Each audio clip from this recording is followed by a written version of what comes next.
Hello traders. एक बार फिर से आपका स्वागत है हमारे यूट्यूब चैनल एटी के ट्रेड्स में। आज के वीडियो में हम देखेंगे ट्रेडिंग के कुछ बेसिक्स और एक परफेक्ट एंट्री सेटअप को कैसा ढूंढा जाए। जैसे कि आप सब लोग जानते हैं, मार्केट कभी भी एक ही डायरेक्शन में मूव नहीं करता है। जैसे कि मार्केट कभी भी ऐसे नहीं जाता है, ना ऐसे जाता है। मार्केट कभी कभी भी एक साइकिल में मूव करता है। ऊपर जाएगा, थोड़ा नीचे आएगा, फिर ऊपर जाएगा, फिर थोड़ा सा नीचे आएगा, फिर ऊपर जाएगा। ये हर ट्रेंड में ऐसे ही करता है, चाहे वो अप ट्रेंड हो या डाउन ट्रेंड हो। तो इसी बीच हमें ये देखना है कि हमारी एंट्री कहाँ पे होनी चाहिए।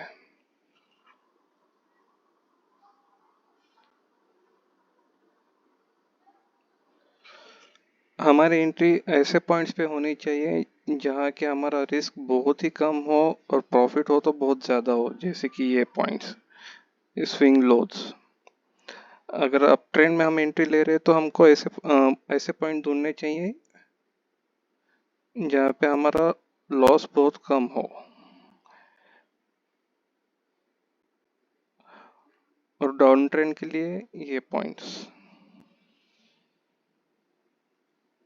बेसिकली मैं ये कहना चाह रहा हूँ कि buy at the lowest and sell at the highest. यही हमारे आज के दिन का टॉपिक है। समझ लीजिए कि हम एक अप ट्रेंड में हैं और ये हम देख रहे हैं एक डेली टाइम फ्रेम को। तो मार्केट क्या कर रहा है, मार्केट एक हाई लगा रहा है, फिर थोड़ा नीचे आ रहा है, या फिर रिटेस्ट बोल सकते हो उसको। फिर एक नया हाई लगा रहा है, फिर रिटेस्ट कर रहा है, फिर हाई लगा रहा है। तो हम इसका एक डिटेल ब्रेकडाउन देखेंगे। तो जैसे कि हमें पता है हम एक अप ट्रेंड में है, तो हमारा डेली टाइम फ्रेम कुछ ऐसे दिखेगा। मार्केट हाई लगाएगा, रिटेस्ट करेगा, हाई लगाएगा, रिटेस्ट करेगा। तो हम ये देखेंगे कि ये जो रिटेस्ट वाला एरिया है वो कैसे रहेगा। हमारा रिटेस्ट वाला एरिया छोटी टाइम फ्रेम में कुछ इस टाइप पे दिखेगा। ये हमारे 1 घंटे के टाइम फ्रेम में समझ लीजिए। तो 1 घंटे वाले टाइम फ्रेम में ये रिटेस्ट वाला एरिया कुछ इस तरह दिखेगा। तो इस एरिया में मार्केट ऐसे बिहेव करेगा कि जैसे वो ये ये जो लो है इसको ब्रेक करके नीचे चला जाए, लेकिन ऐसा होता नहीं है। उसमें एक पॉइंट ऐसे आता है कि जहाँ पे ये फिर वापिस अपना नेचर दिखाएगा। मतलब इसका नेचर है अप ट्रेंड का, तो ये अप ट्रेंड में चला जाएगा। तो हमें क्या करना है, हमें वो पॉइंट ढूंढना है, वो एंट्री पॉइंट ढूंढना है जहाँ पे हम एंट्री ले सके और एक ट्रेड का आनंद ले सके। आप सबने एएमडी के बारे में तो सुना होगा, एक्युमुलेशन, मैनिपुलेशन और डिस्ट्रीब्यूशन के बारे में। तो आज हम थोड़ा एक्युमुलेशन के बारे में जानेंगे। बाकी हम उसके लिए अगर आप चाहते हैं तो एक डिटेल में वीडियो भी बना सकते हैं। अभी देखते हैं थोड़ा एक्युमुलेशन के बारे में। तो एक्युमुलेशन बेसिकली क्या होता है, मार्केट एक रेंज में मूव करता है।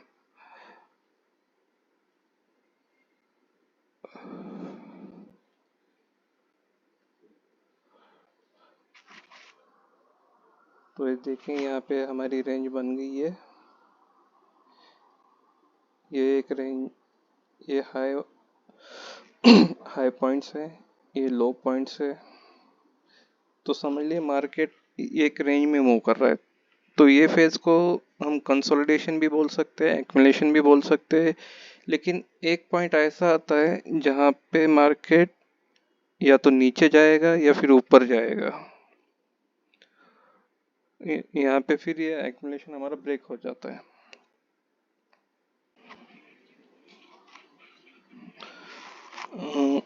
जब मार्केट एक्युमुलेट करता होता है तो मार्केट क्या करता है, मार्केट दोनों साइड में लिक्विडिटी बनाता है। यहाँ पे भी लिक्विडिटी रहेगी,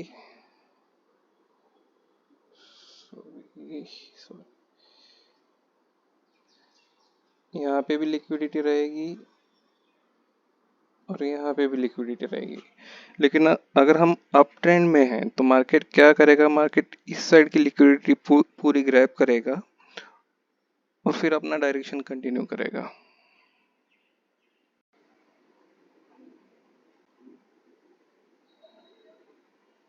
या फिर मार्केट ऐसे भी कर सकता है, ये लिक्विडिटी ग्रैब करने के बाद मार्केट मैनिपुलेशन करेगा, नीचे आएगा, इस साइड की भी लिक्विडिटी लेगा और फिर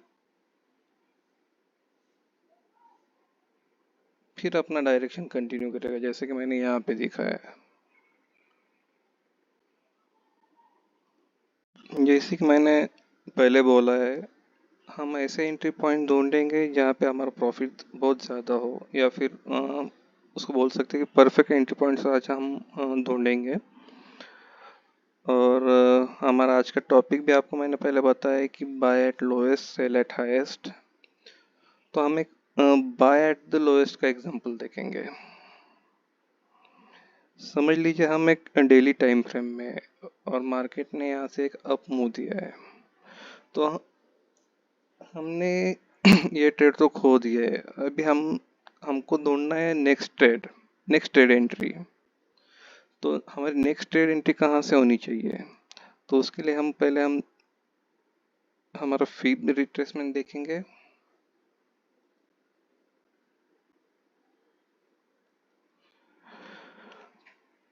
तो दोस्तों ये जो पॉइंट्स है 0.786 0.61, तो मेरे लिए ये है हमारा डिस्काउंट एरिया।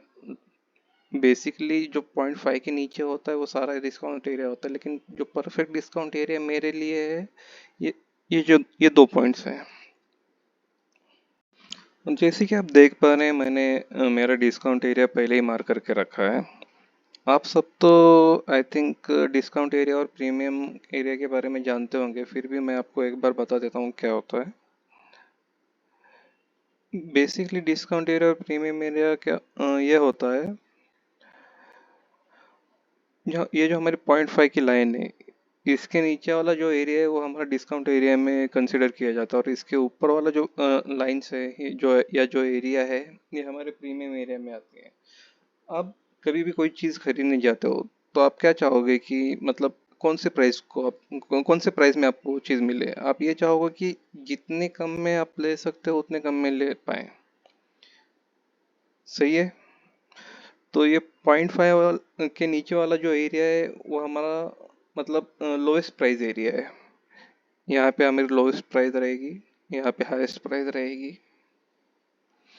तो जो मैंने रेड एरिया मार्क करके रखा है, ये मेरे लिए ये प्रीमियम एरिया है। लेकिन बेसिकली क्या होता है कि 0.5 से ऊपर वाला सारा प्रीमियम एरिया में कंसिडर किया जाता है।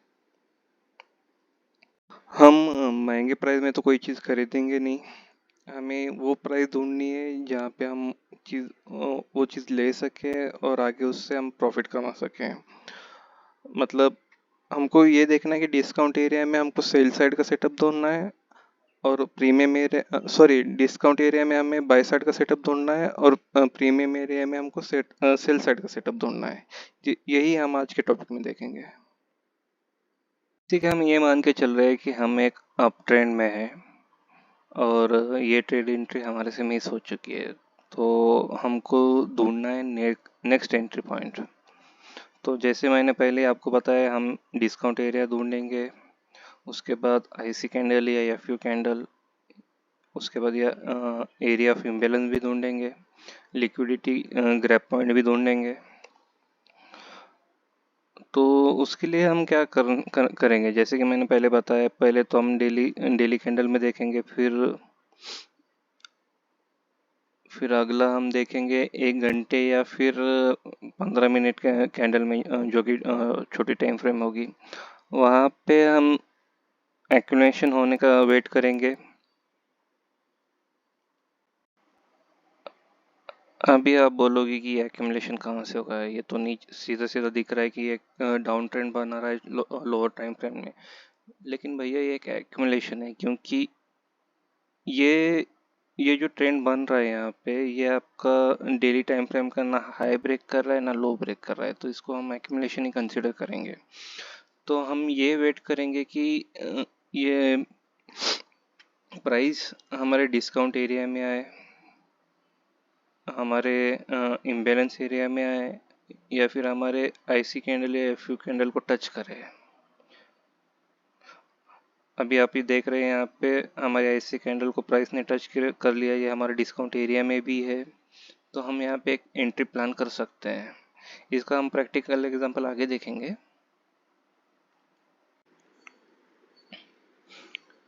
प्रैक्टिकल एग्जांपल देखने से पहले हम ये देखेंगे कि ये आईसी कैंडल्स और एफयू कैंडल्स क्या होती है। बेसिकली आईसी कैंडल्स वो कैंडल होती है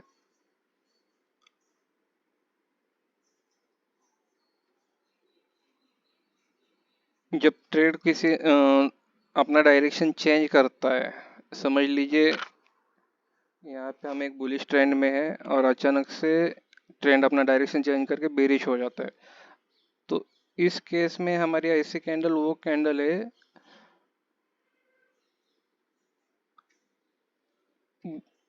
ट्रेंड बेरिश कैंडल में जाने से पहले जो बुलिश कैंडल बनती है, आखिरी कैंडल जो बुलिश बनती है, उसको हम आईसी कैंडल या फिर मतलब इंस्टीट्यूशनल कैंडल बोल सकते हैं। ये हो गए हमारे आईसी कैंडल। ये देखिए उसका एग्जांपल्स।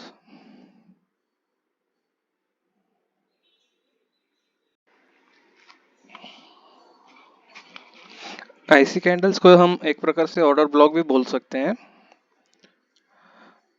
और एफयू कैंडल भी सेम आईसी कैंडल के जैसी ही होती है, सेम वही कैंडल होती है। लेकिन एफयू कैंडल में और आईसी कैंडल में ये डिफरेंस है कि एफयू कैंडल बनने से पहले वो पिछली लिक्विडिटी को ग्रैब करता है। जैसे कि आप यहाँ पे देख सकते हो, यहाँ पे ये लिक्विडिटी इस कैंडल ने ग्रैब कर ली है। और सेम इसी तरह जब बुलिश ट्रेंड में जा रही है तो ये डाउन साइड लिक्विडिटी यहाँ पे इस कैंडल ने ग्रैब कर ली है।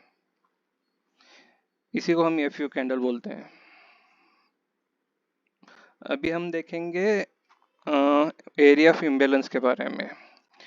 एरिया ऑफ इम्बैलेंस बेसिकली आप इसको फेयर वैल्यू गैप भी बोल सकते हैं, लेकिन फेयर वैल्यू गैप को हम ऐसे कंसिडर करते हैं कि सेम सेम डायरेक्शन की कैंडल्स आप जब गैप बनाती है तो हम उसको फेयर वैल्यू गैप बोलते हैं। जैसे कि अभी आप यहाँ पे देख सकते हो कि ये बुलिश कैंडल है। अगर यहाँ इसकी जगह अगर यहाँ पे बेरिश कैंडल होती तो ये एक परफेक्ट फेयर वैल्यू गैप होती है। अभी ये समझ लीजिए ये तीनों डेली कैंडल्स है। तो यहाँ पे आप ये जो गैप देख रहे हो इसको हम एरिया ऑफ इम्बैलेंस बोलते हैं। अगर ये वीक यहाँ पे आता या ये बॉडी यहाँ तक आती तो यहाँ पे गैप नहीं बनता, तो यहाँ पे एरिया ऑफ इम्बैलेंस क्रिएट नहीं हो पाता था। तो चलिए अब हम एक प्रैक्टिकल एग्जांपल देखते हैं। यहाँ मैंने जीबीपी यूएसडी का मैप ओपन करके रखा है और ये लेटेस्ट मैप है, सॉरी चार्ट है। तो यहाँ पे आप देख सकते हैं ये मूवमेंट अभी हमने मिस कर दी है। एक मिनट में ड्रॉ करके दिखाता हूँ आपको। तो यहाँ पे हम एक बुलिश ट्रेंड में है,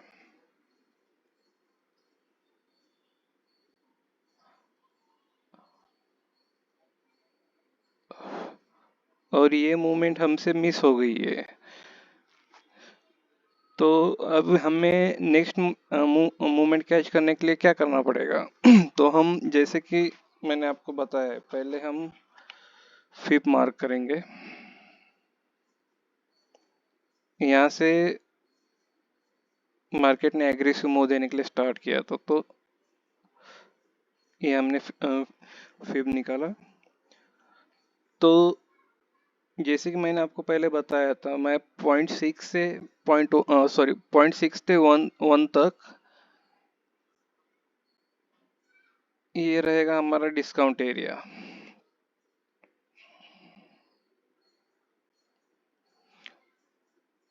तो ये मेरा डिस्काउंट एरिया है, मैं फिर निकाल देता हूँ। और यहाँ पे मैंने एक आईसी कैंडल भी मार्क करके रखी है। ये देखिए, ये बुलिश ट्रेंड स्टार्ट होने से पहले ये जो लास्ट हमारी बेरिश कैंडल है, इसको मैंने ऐसी कैंडल मार्क कर दिया है। ये एक हो गया। और तीसरी चीज जो हमको चाहिए वो है एरिया ऑफ इम्बैलेंस। अभी आप यहाँ पे देख सकते हो, ये एरिया ऑफ इम्बैलेंस यहाँ पे है। इसको हम फेयर वैल्यू गैप भी बोल सकते हैं, लेकिन ये काफ़ी छोटा है। हमारे लिए ये दो कंफर्मेशन भी काफ़ी है। देखिए यहाँ पे प्राइस हमारे डिस्काउंट एरिया में आ चुकी है। फिर हम हमें यहाँ पे क्या करना चाहिए, हमें यहाँ पे कंफर्मेशन का वेट करना चाहिए। जैसे जैसे प्राइस नीचे आती है और इस फेयर वैल्यू गैप को जस्ट टच करके प्राइस अपना डायरेक्शन चेंज कर रही है, तो ये हो गया कंफर्मेशन कैंडल। ये जो बुलिश कैंडल दिखती है, ये मार्बोजो कैंडल जो है, ये हमारी कंफर्मेशन कैंडल रहेगी। और हम यहाँ पे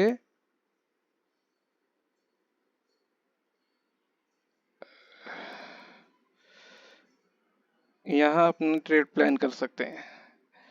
और हमारा स्टॉप लॉस रहेगा जस्ट इस कैंडल के नीचे।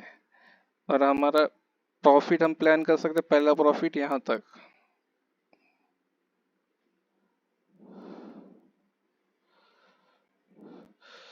वन इज टू 3.6 1:3.6 का हमारा टेक प्रॉफिट रहेगा। इसमें हमको काफ़ी अच्छा रिस्क रिवॉर्ड रेशो मिल रहा है। सो गाइज, आशा करता हूँ कि आपको हमारा वीडियो अच्छा लगा होगा। तो अगर अच्छा लगा हो तो प्लीज़ लाइक, शेयर और कमेंट ज़रूर कीजिए। और हम नए हैं तो थोड़ा सा सपोर्ट भी कीजिए, ताकि हम आपके लिए ऐसे अच्छे अच्छे वीडियो और आगे भी लाते रहें। और प्लीज़ मेक श्योर कीजिए कि आप हमारे टेलीग्राम चैनल को भी ज्वाइन करें। धन्यवाद।